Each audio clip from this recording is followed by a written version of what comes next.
Hey everybody, it's Ryan Metzler here again, and today we're going to take a look at a game called Cubist. Now, Cubist is a game from Gryphon Games in which players are going to be using dice that they're going to be rolling in order to try and make different installments for a museum, and whoever best is able to do this by placing those dice in their own workrooms to build these installments and then contributing installment dice to a central museum project will be the winner. So real quick, why don't we take a look at what you're going to get inside of this box. We'll see how the game plays, and we'll come back here at the end and I'll give you my opinions on Cubist. So here you can see the components for one player for Cubist and for the central area for Cubist as well. Now, Cubist is a little bit like a game that I've played before, which is called Blueprints. And in that game, you're using dice that you're going to be rolling in order to build skyscrapers. Now, in this game, you're going to be using dice in order to make installations in museums, as well as a piece that is central to everybody that's going to be the focus of the museum exhibit. And that's out here on this central board with a starting die with a value of 3. Now, what you're going to be doing is on your turn you're going to roll 2 dice and you're going to see what the values of those dice are. In this case we happen to have a 5 and a 2. Now, we have a storage area over here and we can carry 2 dice over from turn to turn. And basically that's going to let us save dice because we may not want to place all of them on our turn. When we roll our dice, after that, we're going to have options of what to do with them. Most of our placement is going to be putting them into our workrooms over here. And we're going to be placing them into our workrooms in the hopes of building these different installations that are out here. We'll see that this one is an installation that has a 4 high area and then it has 2 little offshoots, and you have to build that in some orientation in one of your workrooms in order to claim this card. When you do so, it will be worth 4 victory points, and it will give you a special die of value 3 or 4 that you can use to help build this central installation that is the focus of the museum exhibit. So I have a 5 and a 2. When I place dice into my workroom, there are rules on placement. The rules say that if I place a 5, the only dice that may be placed adjacent to that 5 are either a 6 or a 4, basically 1 up or 1 down from whatever number I've placed, which makes my 2 not really placeable in this workroom. If a die is of the same value, let's say I had rolled another 5, I can place it on top. So basically the only way to build up is to have the exact same number on top of another number, and the only way to build to the sides is to have 1 lower or 1 higher. This makes 1s and 6s harder to use once they're in your workroom because you can't, of course, build next to a 1 with a 6 because there's only one number lower than 1, 0, and there is no 0 on a die, and you don't wrap back around. So I use my 5 here, and I could theoretically place my 2 into the other workroom if I wanted to start 2 different installations and try and build towards 2 different ones of these little installation cards out here. Alternatively, if I roll a pair, I can use my dice in order to place on an artist card, and that's these cards that are over here. These cards will give you a special ability if you're able to pull dice off of them during one of your turns, and those abilities are printed right on the card. For example, we have this card here that says that I need to place a pair of dice on it. That's indicated in the corner here. And when I pull off of it, I can use one of my dice as if it was 1 higher. So I could use a die to build out into my workroom as if it were 1 higher. Or we have another one here that I could place a pair on, and it would give me a die of value 2 when I were to pull off of it that I can use immediately. Or this one here gives me a die of value 4. This final card that's out right now would allow me to actually take a die from an opponent and use one of my own dice to match that die's value, discarding the opponent's die. So not only do they lose their die, but I gain one of the same value. So essentially you're going to be rolling your dice and either placing pairs out to here or using the dice in your own installments in order to try and build these installations that are out here to get them to get victory points.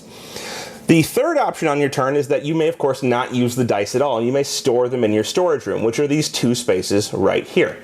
If I don't want to use one of my dice, I can carry it there, and I can carry over up to 2. This is important because in the next round I will be rolling 2 more dice, and you'll see I have 3 available. I may decide to keep one of them and use the other. For example, I could place the 6 on top of here and keep that 4, now having a 3 and a 4. Or on my next turn I could place the 3 and the 4 adjacent to one another as they are 1 higher or 1 lower than each other. When you do match one of these installments, you may immediately take the card from the area and place it into your own area. Doing so, of course, gives you the victory points on the card, will reveal a new card, and will give you a die on that card of value, in this case 3 or 4, but other cards will give you different numbers. For example, this one here will give you a 6, and this one here will give you a 1 or a 5. If you do have one of these, you may on a future turn use it to place out onto the kind of conglomerate or the combined museum installation in the center that everyone is working towards. And you'll see that it has its own design here. And these different numbers here in the two-dimensional diagram show you how high each of those columns are on this area. So there's a starting die out here of value 3, and if I were to get this card, use my value 3 die and place it on top of here, I've now got a die in there, and I'm contributing towards the museum installation.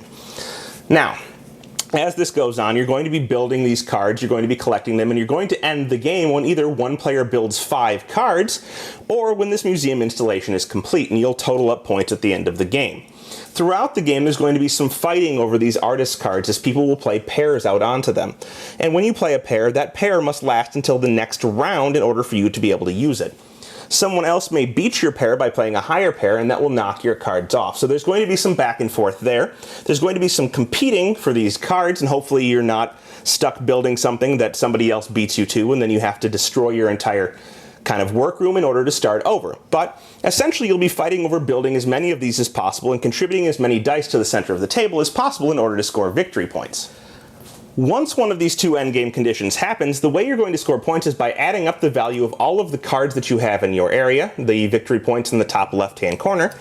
You'll get 2 points for each die that you've contributed to this central museum, and whoever has the most points between those two things will be the winner.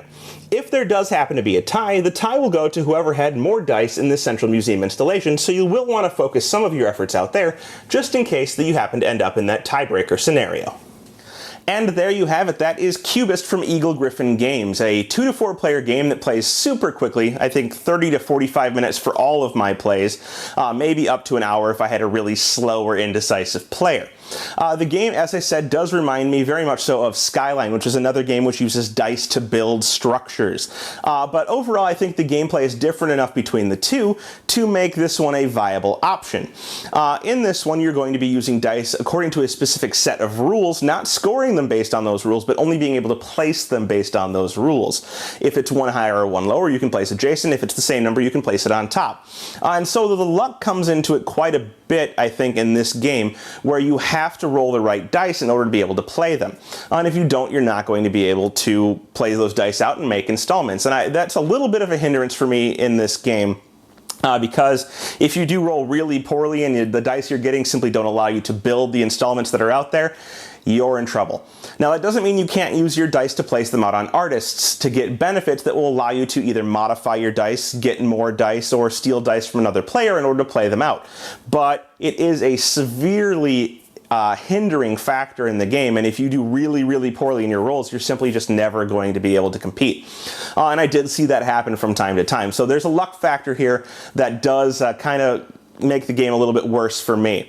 Overall, I think it's a nice, light implementation of dice utilization and building something with kind of a physical 3D representation of a structure that you're putting together. So that's kind of cool. But overall, the randomness of it kind of killed it a little bit for me, but I think that the theme and the quick game time play make it a viable game for a collection, and one that I'm probably going to keep for a little while, sheerly for the novelty of rolling and placing things in a 3D pattern that lets me build a building or a structure. And that's cool. So I'm going to keep it for that reason. But overall, I don't think it's going to make the long-term cut in my collection. Despite that, this may be something that you enjoy quite a bit, especially if you're okay with randomness in your game, so you don't mind dealing with that random factor and maybe some potential options for mitigating it. So if that sounds cool to you, check it out. That is Cubist from Gryphon Games. Thanks so much for watching the Dice Tower videos. Find more great videos and reviews, as well as our top-rated audio podcast at Dicetower.com. You can also find other great shows at Dicetowernetwork.com. I'm Eric Summerer, and you've been watching The Dice Tower. The Dice Tower is sponsored by Cool Stuff Inc., where you can find great games for great prices. Cool stuff in stock. Check them out at CoolStuffInc.com.